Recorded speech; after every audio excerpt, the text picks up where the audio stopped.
What's up, good peoples? It's the Ancestry Chronicles here, the Sean J. Gandy.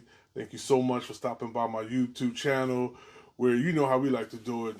Talk about content, discovery, ancestry-related stories, where we do DNA reveals, talk about the African diaspora, foodways and culture, tools and tips on doing genealogical research, family historical research, and much more. And also going to be presently working on a little documentary. That I want to bring you guys just to give you some great content. That's what we do here, so we want to keep that going. So if you like the content, if you enjoy it, please, I ask of you, because I got a goal. I'm trying to reach 1,000 subscribers. And you know what? I'm going to be bold. I'm trying to reach 10,000 subscribers by the end of this year. And so I want you to help me, if you can, reach that goal. So, and I promise I'm going to be sharing more content, bringing just some really great content to you. So if you like it, if you like what you've seen so far, if you've been enjoying it, please definitely hit that like button. That's one of the things that works good is the like button. So give me the thumbs up, like it, and if you like it, share the content, share it with somebody else, and please be sure to subscribe. Like I said again, I'm going to be as bold as to say I would like to try to get to 10,000 subscribers by the end of this year, and I'm asking you to help me, and I think we can do it. So much appreciation on that. So I want to talk about something today. If you're doing any kind of research, you're doing DNA with African Americans, or just anybody from the African diaspora, the one thing that you need to know is that there are so many moving parts, and it's just simply tracing your surname. It's not going to always lead you back to your direct paternal ancestry, or to where your last name, your surname, even comes from.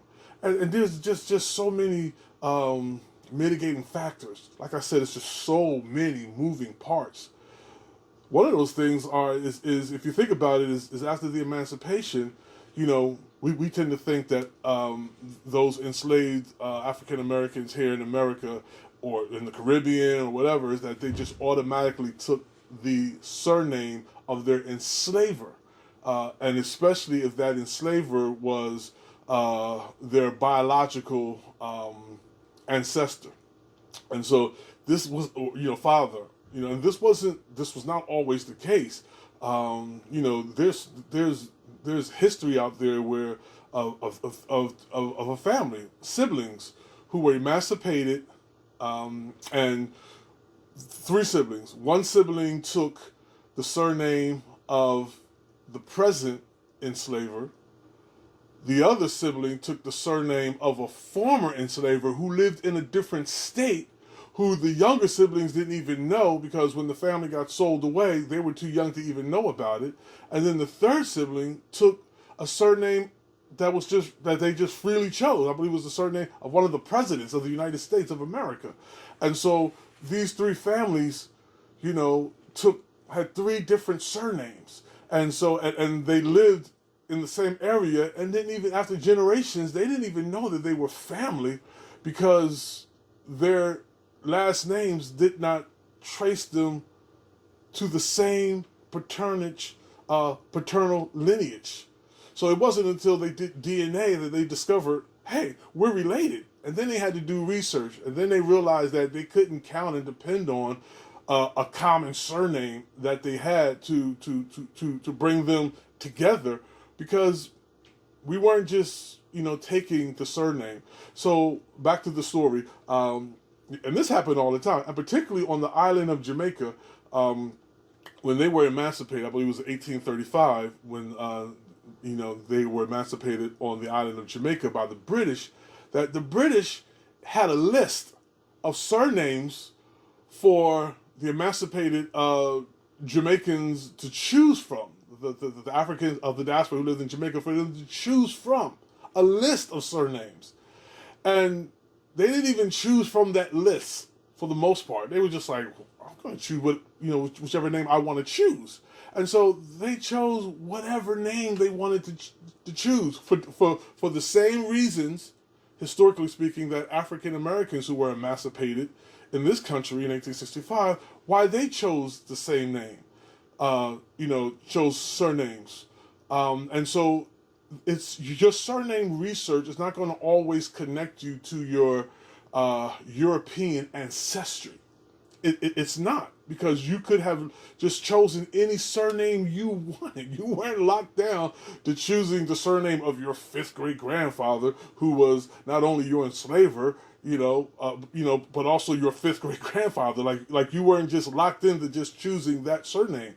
So you can't look at someone's surname and say, well, that's an Irish or an Anglican surname, so I'm going to just trace that surname all the way back, and it has to lead me to Ireland. It has to lead me to England or to Great Britain. That's not always the case, because we had the liberty of choosing whichever surname we wanted, and we had I'm not going to say a myriad of reasons, but we had limited reasons why we chose different surnames, or why we took on a surname and attached it to our family.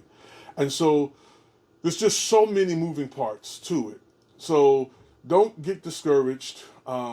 Neither go into the research with these preconceived notions that this is my family's surname. It's been our surname forever. I know we have European lineage because of DNA results, and so these surnames are, the surname is Scottish. So the slave master has to be of Scottish descent. The enslaver, because so this is a Spanish surname, so the enslaver has to be of Spanish descent or Portuguese descent because it's a Portuguese surname. That's not always the case. It's not a drawn conclusion that we can depend on. We have to do research, because, like I said, you could have chosen any last name you want. So you have to remember that when you are doing genealogical research, sometimes the last name can lead you back there. And then sometimes it won't. And sometimes it could lead you, back to, if the last name is Scottish, it could lead you back to a Scottish heritage. But you'll find out that who you thought was the enslaver, or who you thought they took the surname from, it wasn't even from that enslaver. It was another enslaver who probably, wasn't, never played a role in being your family's, who was their enslaver. But they, he was nicer than their slave master, or they liked or preferred his surname because the last thing they wanted to take on was their enslaver's surname, so they took on his surname, and he may have just happens to be of the same Scottish descent as your enslaver.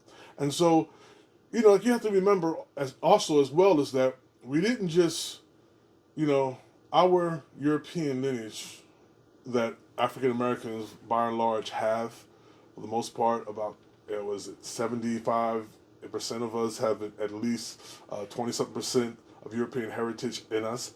That we have to remember that it didn't just only could come from an enslaver on a plantation. It could have come from a European who was on a slave ship who was raping women. It could have come from a European who was over a slave dungeon, one of the slave castles that dotted the shores of West Africa.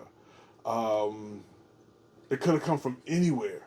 So we just have to be careful when we're doing our research not to assume that because my last name is of Scottish origin, then that means, and I know that I have European heritage, that I can trace my, that line back, and it should lead me back to Scottish heritage. It may not. So that's just a tip I take, just to remember, just to help you out in your research. To just keep that in mind. That we took on our last names, our surnames from different people for many different reasons, and they weren't always connected to the person who was our ancestral, the person who started our ancestral line. That European who interjected himself into the family line and produced your line. Our ancestors didn't necessarily take their last name. They had other last names to choose from. So just because your last name may be Scottish, it does not mean that your European lineage, your DNA, it must turn up Scottish.